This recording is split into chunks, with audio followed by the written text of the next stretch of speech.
Warahmatullahi wabarakatuh. Bismillahirrahmanirrahim. Alhamdulillahi rabbil alamin. Wa afdhalus salati wa atammu taslimi ala sayyidina Muhammadin wa ala alihi wa sahbihi ajma'in. Rabbi shrah li sadri wa yassir li amri wahlul 'uqdatam min lisani yafqahu qawli. Subhanaka la ilma lana illa ma 'allamtana innaka antal alimul hakim. Allahumma akhrijna min zulumatil wahmi wa akrimna bi nuril fahmi waftah 'alaina bi ma'rifatil ilmi wa sahhil akhlaqana bil hilm waj'alna mimman yastami'una al qawla fayattabi'una ahsanah. Allahumma ati nufusana taqwaha wa zakkiha anta khairu man zakkaha anta waliyuha wa maulaha. Allahumma arinal haqqa haqqan warzuqna ittiba'ah wa arinal batila batilan warzuqna ijtinabah. Allahumma anfa'na bima 'allamtana wa 'allimna ma yanfa'una wa zidna ilman wa huda. Amma ba'd. Alhamdulillah, muslimin muslimat, hadirin hadirat yang saya hormati, moga-moga kita semua dirahmati dan diberkati oleh Allah Subhanahu wa taala. Pagi ini insya-Allah kita akan menyambung pengajian melalui kuliah subuh bulanan hari Sabtu yang ketiga, anjuran Masjid Al-Khairiyah Keramat AU3 menggunakan kitab Kekeliruan Umat Inilah Jawapannya, susunan Al-Fadhil Ustaz Mahathir bin Haji Jul hafizahullahu ta'ala wa nafa'ana bihi wa bi'ulumihi fid daraini amin. Kita sampai ke muka surat 200 ya. Masih lagi sambungan daripada isu hukum menambah Sayyidina kepada nama Rasulullah sallallahu alaihi wasallam, mungkin dalam tasyahud, yakni dalam tahiyat, atau ketika berdoa dan memuji Rasulullah sallallahu alaihi wasallam. Sebelum kita sambung berkaitan dengan soalan ya semalam, tidakkah baik kalau kita hidupkan sunnah azan yang pertama? Kan kita terangkan semalam isu tarhim ya. Kita katakan hukum tarhim adalah sunat. Apakah asasnya? Kias kepada azan yang pertama. Baik.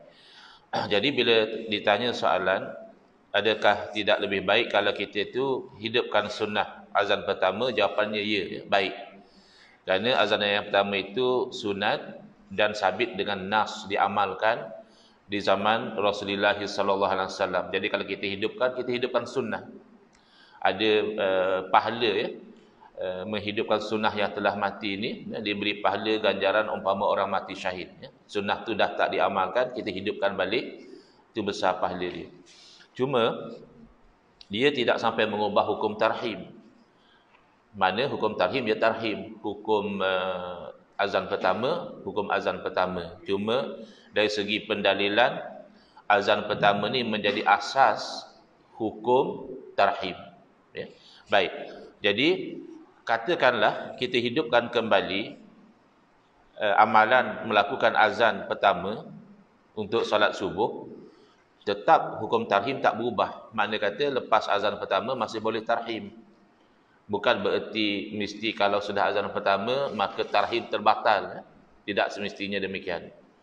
Hukum yang sabit dengan jalan kias tu masih berjalan. Kalau ada juga dijalankan tarhim, maka jawapannya hukumnya adalah sunat. Bukan bererti kalau sudah azan pertama tarhim automatik batal, terpulanglah. Sekarang pun kadang-kadang ada masjid tarhim pun tidak, azan pertama pun tidak. Kan begitu. Jadi kalau ada yang tarhim saja, ada yang azan pertama saja, dan tidak jadi halangan azan pertama dan juga tarhim berlaku. Baik. Tentang Sayyidina, semalam kita telah sebutkan bahawa tidak ada sebarang larangan merujuk kepada Nabi Muhammad sallallahu alaihi wasallam sebagai Sayyidina, penghulu kami. Lebih-lebih lagi Nabi sallallahu alaihi wasallam sendiri menegaskan, ana sayyidu waladi Adam. Saya adalah sayyid ketua, ya, penghulu kepada anak Adam. Baik.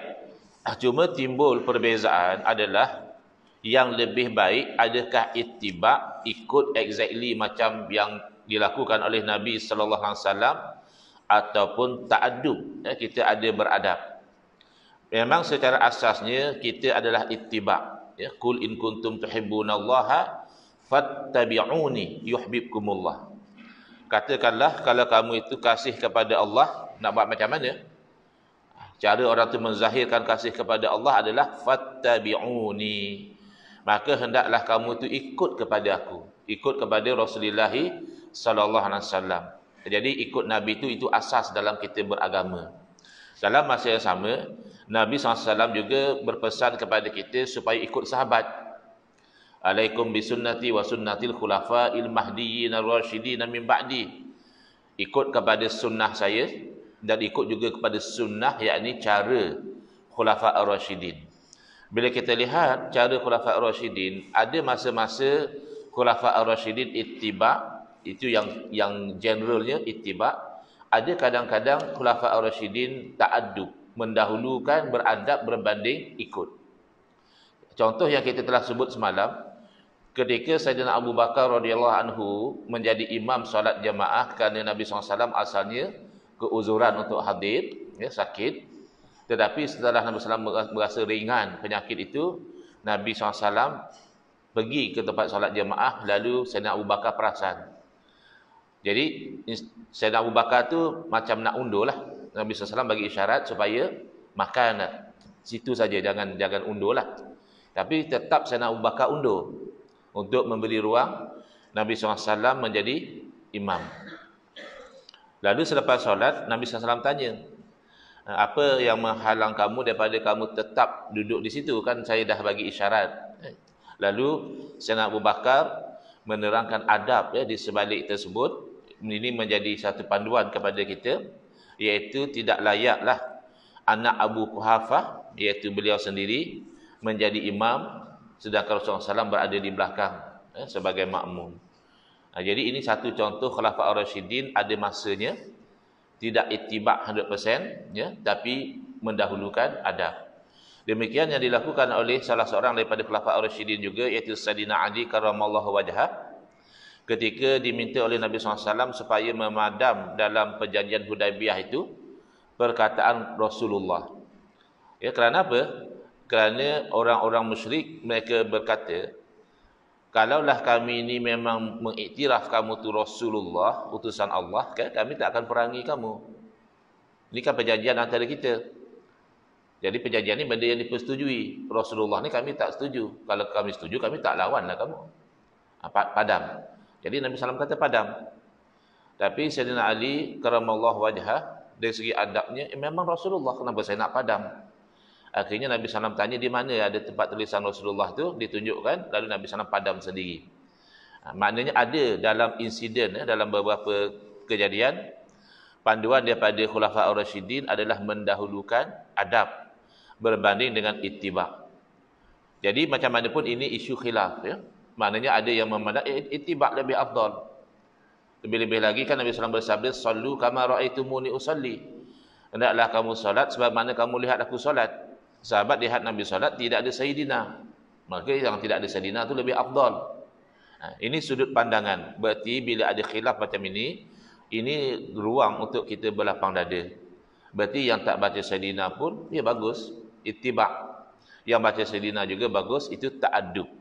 Cuma pandangan ulama, Syekh Ibrahim Muhammad Al-Bajuri rahimahullah ta'ala menyebutkan di dalam hasyiahnya, bila timbul isu ni mana yang lebih baik, sayyidina atau tidak sayyidina, lalu beliau memberi pandangan, al-aula zikrus siyadati li'annal afdala sulukul adabi khilafan liman qala al-aula tarkus siyadati iktisaran alal waridi wal mu'tamadul awal wa hadithu la tusawwiduni fi salatikum bil wawi la bil ba'i batilun. Yang aula, yang lebih utama. Bila sebut aula, makna dua-dua tu baik. Tak ada timbul aula kalau satu tak bagus, satu lagi bagus. Mana lebih aula? Minum arak ke mana ada minum arak ke berzikir lebih aula? Berzikir dengan lafaz macam ni lebih aula atau berzikir dengan lafaz macam ni? Itu ada pertimbangan. Zikir secara sir lebih aula atau zikir secara nyaring misalnya. Itu ada pertimbangan. Sebab sama-sama baik. Tapi kalau satu buruk, satu lagi baik, tidak ada timbul isu aula. Mana lebih baik? Bila disebut oleh para ulama aula, maknanya tidak sebut siyadah pun bagus, sebut siyadah juga bagus. Cuma mana lebih bagus mengikut Al-Imam Ibrahim Al-Bajuri menyebut sayyid itu lebih aula, lebih utama. Kerana yang afdal adalah menjalani jalan beradab. Berbeza dengan para ulama yang berpandangan bahawa aulanya jangan sebut sayyidina. Khususnya dalam solat lah. Luar daripada solat tu agak fleksibel. Kerana yang warid adalah tidak ada sayyidina. Jadi berpada dengan yang warid tu lebih aula. Jadi ada dua pandangan. Pandangan yang muktamad dalam mazhab Syafi'i yang dijadikan sebagai pegangan adalah yang pertama, iaitu menyebut sayyidina. Adapun kalau ada orang larang, dia kata Nabi SAW sendiri tak bagi. Dalam hadis Nabi SAW bersabda, la tusawwiduni fi salatikum. Jangan kamu itu mensayyidkan saya dalam solat kamu. Ini hadis palsu. Bila palsu tidak dijadikan sandaran. Ya. Al-Muhaddith As-Sayyid Alawi bin Abbas Al-Maliki rahimahullah ta'ala yang wafat meninggal dunia 1971 Masihi menjelaskan bahawa sekurang-kurangnya ada 4 hujjah menolak pendapat yang melarang menyebut Sayyidina ketika berselawat ke atas Nabi sallallahu alaihi wasallam. Ini kalau sampai yang melarang.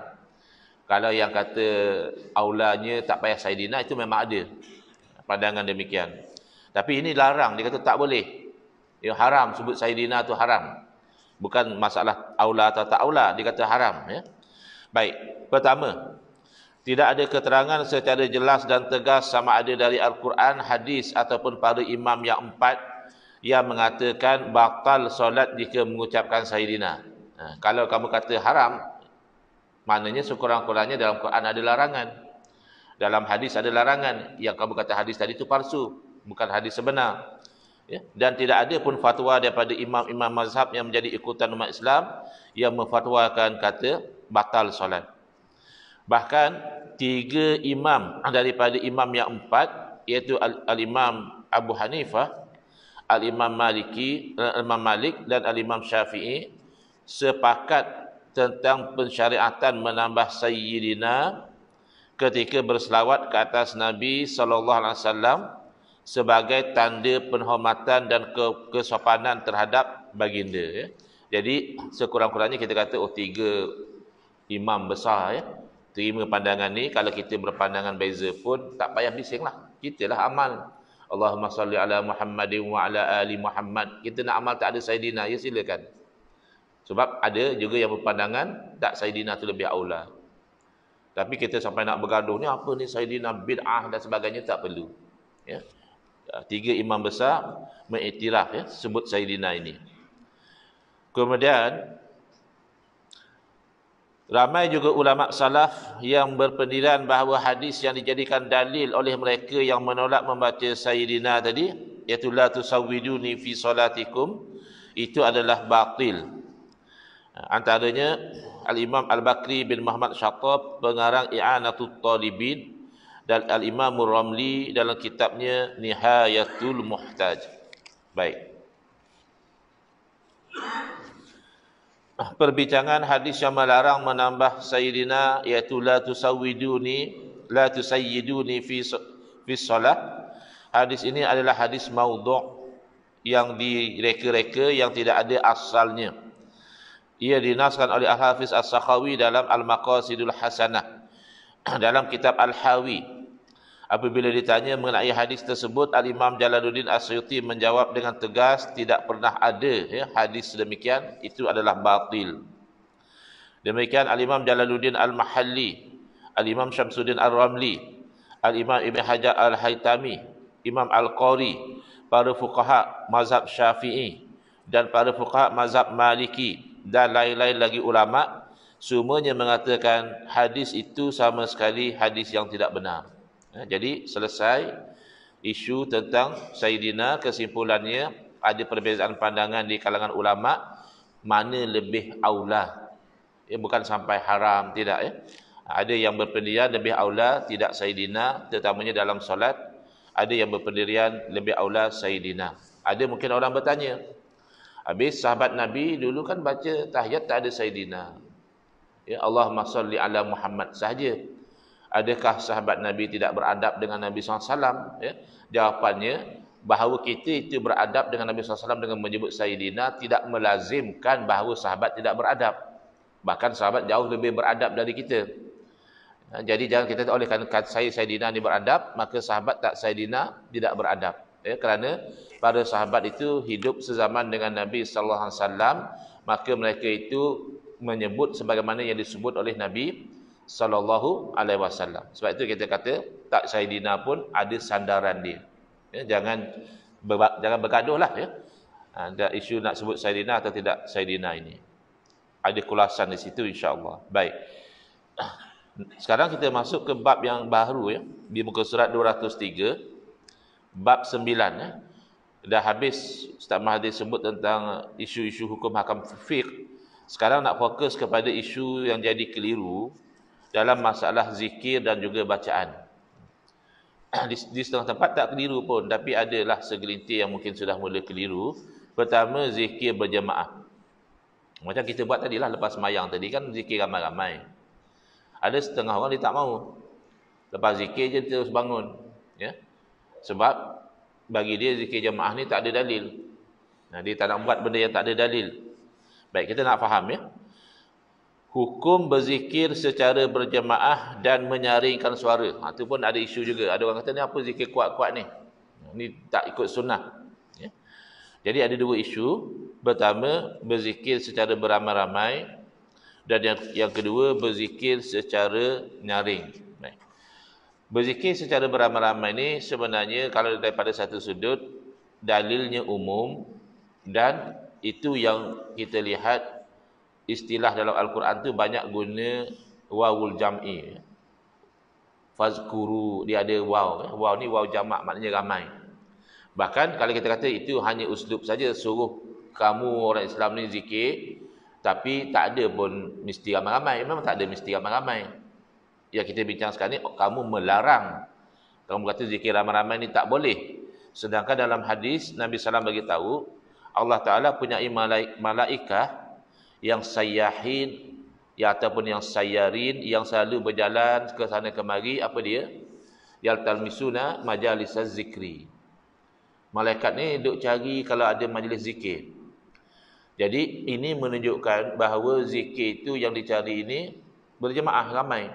Bila jumpa, malaikat akan duduk di situ dan merestui majlis zikir tersebut. Jadi malaikat bagi tahu kepada Allah Ta'ala, dan Allah sudah tahu. Bukan malaikat bagi tahu, kalau malaikat tak bagi tahu Allah tak tahu, bukan.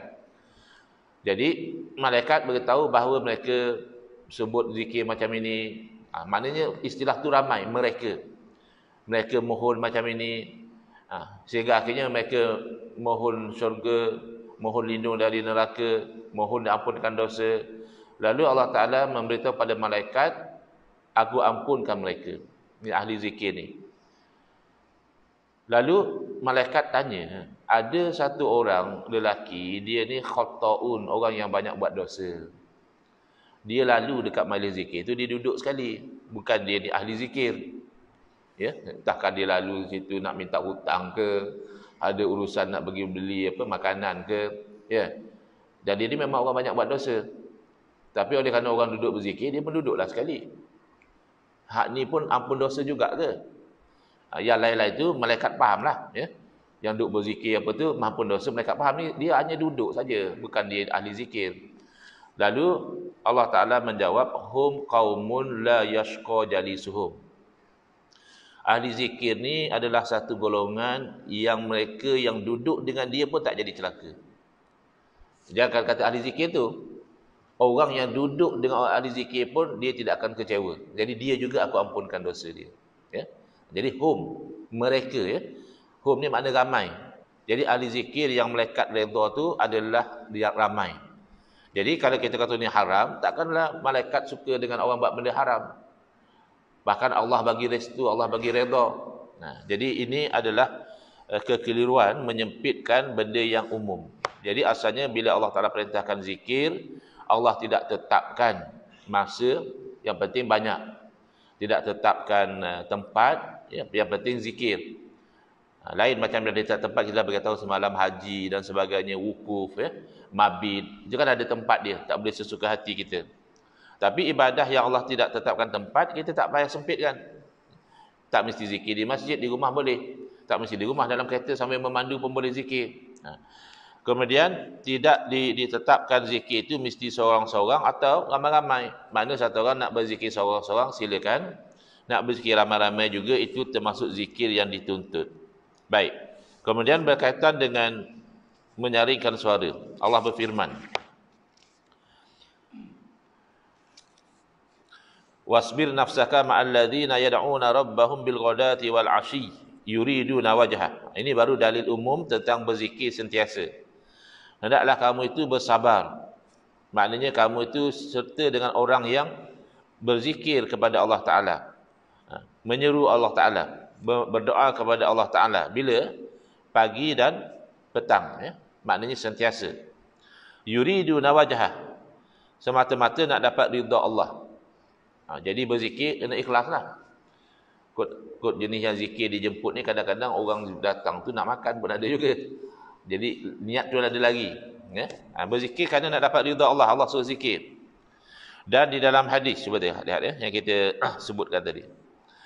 Hadis sahih riwayat Imam Bukhari daripada Jarir, daripada Al-A'mash, daripada Abu Saleh, daripada Sayyidina Abu Hurairah radhiyallahu anhu, Rasulullah sallallahu alaihi wasallam bersabda, "Inna lillahi malaikatan yatufuna fit turuqi yaltamisuna ahla zikri." Sesungguhnya Allah Taala mempunyai malaikat yang mana berpusing di jalanan-jalanan ni cari ahli zikir. Fa idza wajadu qauman yazkuruna Allah. Tengok ya. Apabila malaikat berjumpa dengan satu kaum yang mereka itu sedang zikir kepada Allah Ta'ala. Yazkuruna ni maknanya ramai. Kalau seorang yazkuru. Yazkuruna maknanya jamak, plural. Bila malaikat berjumpa dengan satu kaum yang mereka itu berzikir akan Allah Ta'ala. Tanadau hallimu ila hajatikum. Lalu malaikat menyeru, kata malaikat, marilah kepada hajat-hajat kamu. Qala fayahuffunahum bi ajnihatihim ila sama'id dunya. Lalu para malaikat melikungi ahli zikir itu dengan sayap-sayap mereka sehingga memenuhi, ya, ruang itu sehingga ke langit dunia. Ya. Tak nampak pun, jelas tak nampaklah benda gaib. Tengah zikir duk tengok mana sayap malaikat, bukan macam itu, ya. Ada orang yang istihza, ya, dia main-main dengan apa tu hadis ini. Dia macam kata dia tikam sayap malaikat, dia kata ni malaikat ada. Jadi tak silap sama ada dia Allah matikan dia atau Allah cederakan dia. Ini orang yang istihza dengan hadis, ya. Memperli atau mempermain-mainkan hadis Nabi sallallahu alaihi wasallam. Jangan, ya, istihza dengan benda-benda macam ni boleh bawa kepada kufur juga. Boleh jadi murtad, ya, bermain dengan malaikat, buat main dengan perkara-perkara yang diimani. Dia memang tak nampak kerana ini makhluk gaib, tapi bukan bererti tak boleh nampak. Ada saja Allah kurniakan kepada insan-insan yang istimewa seperti para rasul boleh nampak malaikat.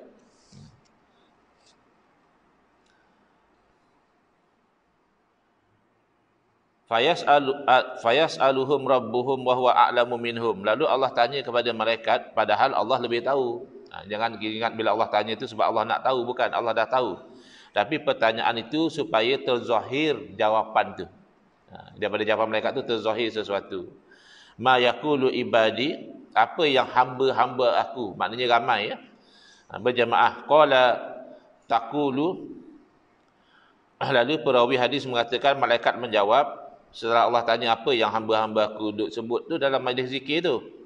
Malaikat jawab yusabbihunak, mereka bertasbih, wa yukabbirunak, mereka bertakbir, wa yahmadunak, mereka bertahmid, wa yumajjidunak, dan mereka mengagungkan kamu, ila akhiril hadis, sehingga yang kita bagi tahu tadi, yang Allah Taala beritahu bahawa yang singgah dalam majlis itu pun Allah ampunkan. Yang penting kita kalau faham bahasa Arab, cerita dalam hadis ni cerita tentang orang ramai yang sedang zikir secara berjemaah. Jadi tidak mungkinlah dengan pujian-pujian ini perbuatan itu haram. Ya.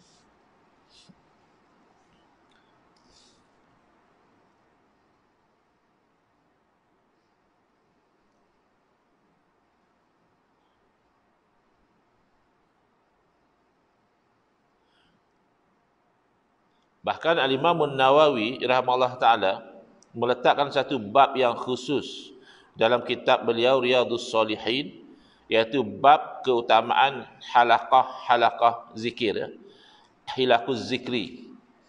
Halaqah ni apa? Halaqah ni bulatan. Kalau seorang boleh buat bulatan ke? Tak boleh lah, seorang duduklah seorang. Bulatan tu maknanya beberapa orang ramai, mereka lengkung macam itu buat bulat, berzikir. Jadi yang suka membid'ahkan semua dia bid'ahkan. Zikir berdiri pun dia bid'ahkan. Macam mana boleh bid'ah benda sabit dalam Al-Quran? Allah puji allazina yazkuruna Allaha qiyaman wa qu'udan wa ala junubihim. Orang yang berzikir dalam keadaan berdiri, dalam keadaan duduk dan juga dalam keadaan berbaring. Tapi itu cerita tentang solat, Ustaz. Zikir itu maknanya solat. Itu satu tafsir. Boleh difahami zikir dengan makna solat. Ya, orang yang dia larat dia berdiri, dia sakit dia duduk, tak larat lagi berbaring. Itu satu tafsiran. Tapi tidak menafikan zahir daripada ayat tersebut bahawa berzikir dalam apa keadaan pun dipuji. Cuma kita dalam beramal ikut meraihkan kebiasaan masyarakat. Ya. Misal ya, kalau kita balik rumah bekerja, kita penat, lalu kita baring. Bila kita baring, kita kata daripada aku baring kosong, aku zikir. Sambil baring subhanallah hamdihi, subhanallahil azim, subhanallah hamdihi, subhanallahil azim. Bagus tak? Bagus. Itu termasuk ala junubihim, berbaring. Tetapi kalau Tuan Imam tadi misalnya, lepas Assalamualaikum warahmatullahi, Assalamualaikum warahmatullahi, elok baring, subhanallah, subhanallah. Jadi jemaah jadi kecoh. Kita ni mungkin nak kena cari imam lain, imam dah buang tabiat. Apa hal pula buang tabiat? Tadi baring elok dia zikir dia. Walaupun asalnya boleh zikir berbaring, tapi kan urus tempat imam tak zikir berbaring. Itu pada suasana yang berbeza. Kita di rumah nak tidur, rehat, kita zikir itu bagus. Tapi ada di tempat-tempat tertentu tak sesuai. Sama juga zikir berdiri. Zikir berdiri tidak ada nas melarang, bahkan nas memuji zikir berdiri. Tapi di tempat yang orang tak biasa, jangan dilakukan begitu. Nanti orang tak faham. Lagi pula kan zikir ni kadang goyang badan kan. Berlaku sahabat berzikir, kanu yatamayaluna fi zikri. Sahabat berzikir, badan mereka tu bergoyang. Seperti bergoyangnya dahan ditiup pada hari yang kuat angin. Dia bayangkan Tapi kalau sambil duduk bergoyang tak nampak pelik. Bila berdiri bergoyang, mulalah mereka kata ni zikir menari. Bukan zikir menari, zikir sambil menggerakkan badan. Kut kamu zapin lah, ronggeng lah pula sambil berzikir. Itu kan dah bid'ah. Dah campur aduk antara benda-benda yang dilarang dengan benda-benda yang disuruh. Jadi kena faham konsep itu bukan zikir menari sebenarnya, tapi gerakan badan ketika berzikir. Nanti ada bab dia nanti. Yang penting zikir secara beramai-ramai ini tidak dilarang. Demikian juga zikir secara jahar. Ya, ini sangat pelik lah. Ada orang di Malaysia komplain zikir nyaring ni. Dia kata mengganggu orang solat lah sebagainya. Ya, kalau ganggu orang solat bukan zikir saja. Benda lain kalau ganggu orang solat dilarang. Baca Quran juga dilarang. Adakah tak boleh baca Quran kuat? Boleh. Tapi sekadar tak mengganggu orang yang sedang solat. Jadi yang lebih pelik lagi, yang dia tak mau zikir kuat ni, oleh dia kata mengganggu orang semayang dan sebagainya, dia duduk kat belakang. Lalu dia sembang lebih kuat daripada orang zikir. Zikir tu insya-Allah kalau kita dah biasa dengar, kuat sikit pun kita tak terganggu. Perasan tak? Kalau kita masbuk, setakat imam subhanallah, subhanallah, kita tak terganggu. Tapi kalau bersembang, cerita politik, lagi otak kita pula terdengar pula persembang tu, kita akan terganggu. Jadi ini perkara yang pelik. Lebih pelik kata mereka, zikir nyaring ni bid'ah. Padahal ulama Arab Saudi sendiri, sama ada Syekh, saya rasa Syekh Ibn Utsaimin, kalau tak Syekh Ibn Utsaimin pun Syekh Ibn Baz. Dia kata siapa yang mengatakan zikir secara nyaring itu bukan sunnah, maka orang tu tak faham sunnah. Tak tahu mazhab mana yang bawa ke sini. Yang Saudi lain. Yang sini konon ikut Saudi lagi ekstrim. Dia kata zikir nyaring itu bid'ah. Cuba lihat. Ini sebenarnya berdasarkan hadis riwayat Imam Bukhari dan Muslim daripada Sayyidina Allah bin Abbas radhiyallahu anhuma. Kalau tak ada yang macam tu di masjid kita, okeylah. Kalau ada yang nak komplain zikir nyaring, elok tuan-tuan hafal, tulis sikit hadis ni. Tempel kat situ. Cuba tengok hadisnya. Hadis ini sahih dan soreh. Ada kalanya hadis sahih tapi maknanya tak jelas. Tu ada perbincangan begini begitu. Ada kala hadis tu soreh, jelas makna dia, tapi hadis pula tak sahih, dhaif. Ya, ini hadis ni dah lah sahih Bukhari Muslim, lafaz dia soreh, kena atas point yang kita bincangkan ini. Raf'us sauti bizikri hina yansarifun nasu minal maktubati kana ala ahdi Nabi sallallahu alaihi wasallam. Nak apa lagi? Nak dalil macam mana lagi? Raf'us saut, meninggikan suara, menyaringkan suara dengan melakukan zikir ketika selesai daripada solat fardu, itu berlaku di zaman Nabi sallallahu alaihi wasallam. Nak dalil macam mana lagi? Sahih Bukhari Muslim. Tak suka nak macam mana, tak suka sunnah. Baik. Selesai ya. Zikir nyaring ni sepatutnya tak payah bergaduh dah. Cuma ada pertimbangan lah. Ulama ni dia pandai. Zikir nyaring sunnah. Dalam masa sama ada larangan jangan ganggu orang solat. Jadi ada dia punya pertimbangan, nyaringnya tu tidak sampai mengganggu orang solat, bahkan tak sampai mengganggu orang tidur. Sebab yang datang ke masjid ni bukan semua solat, ada yang tidur. Bukan makna datang tak solat. Lepas solat dia penat, dia musafir atau dia apa, dia tidur. Kita nak berzikir, boleh. Jadi janganlah sampai mengganggu dia yang sedang rehat tu. Baik. Pendapat ulama tentang riwayat daripada Sayyidina Allah bin Mas'ud radhiyallahu anhu yang melarang orang berzikir secara nyaring di masjid. Jadi bila kita bagi tahu tentang zikir nyaring ni, dia bangkang, dia bawa pula kisah yang menunjukkan, dia kata ini Sayyidina Allah bin Mas'ud sendiri larang. Takkan Sayyidina Allah bin Mas'ud pun Wahabi? Oh, macam tu pula. Tak kata pun kamu Wahabi. Kita bincang isu zikir nyaring je. Kenapa macam perasaan macam itu? Kadang sepelik juga setengah orang. Dia tak bagi kita label Wahabi. Bila kita bincang, dia kata, sebeza pandangan dia Wahabi. Kita belum sebut lagi. Ya. Baik. Bukan, Sayyidina Allah bin Mas'ud bukan Wahabi. Wahabi tak wujud lagi. Ini sahabat Nabi. Wa amma ma nukila an ibni Mas'udin annahu ra'a qauman yuhalliluna bi raf'i sauti fil masjidi faqala ma arakum illa mubtadi'in hatta akhrajahum minal masjidi. Adapun apa yang dinaqalkan daripada sahabat Nabi Ibn Mas'ud radhiyallahu anhu, bahawa beliau melihat ada satu kaum, satu kumpulan bertahlil dengan meninggikan suara di masjid, lalu beliau berkata, tidaklah aku lihat kamu ni melainkan ahli bid'ah. Lalu beliau mengeluarkan mereka daripada masjid. Ya, sahabat Nabi suruh keluar pada masjid ni, buat bid'ah dalam masjid. Baik. Kemudian hakikatnya adalah falam yasih anhu ballam yarid. Sebenarnya kejadian ini tidak sahih berlaku daripada beliau, bahkan tidak ada riwayat sedemikian.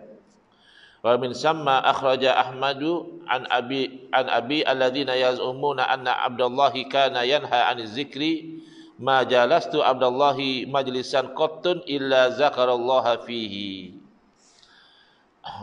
Dan oleh itu dikeluarkan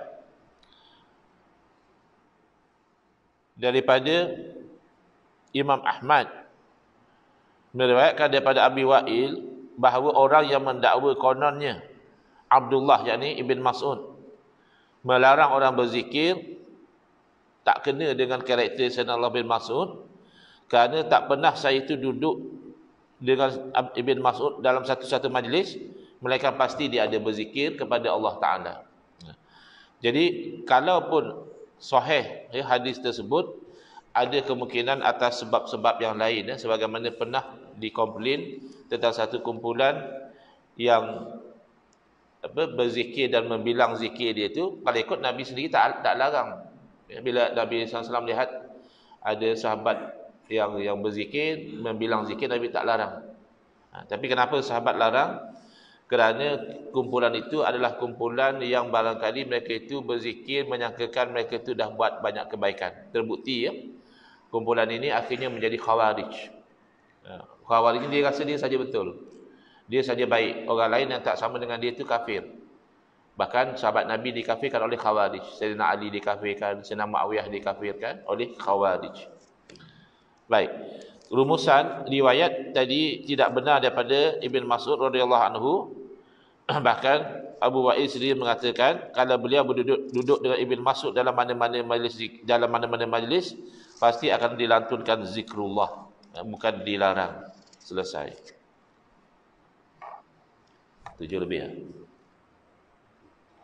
Sekarang dah ada breakfast. Ada tu ada semangat macam nak berhenti awal sikit.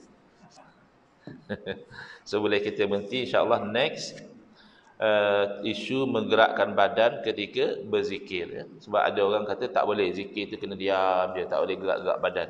Itu nanti kita akan terangkan insya-Allah dengan dalil-dalil dan pandangan ulama. Bismillahirrahmanirrahim. Alhamdulillahirabbil alamin. Wassalatu wassalamu ala asyrafil anbiya'i wal mursalin wa ala alihi wa sahbihi ajmain. Allahumma shrah sudurana wa ahsin akhlaqana wa azim ujurana wa nawwir qulubana bi nuri hidayatika kama natarda bi nuri syamsika abadan abada bi rahmatika ya arhamar rahimin. Walhamdulillahirabbil alamin. Amin ya rabbal alamin wal afu minkum.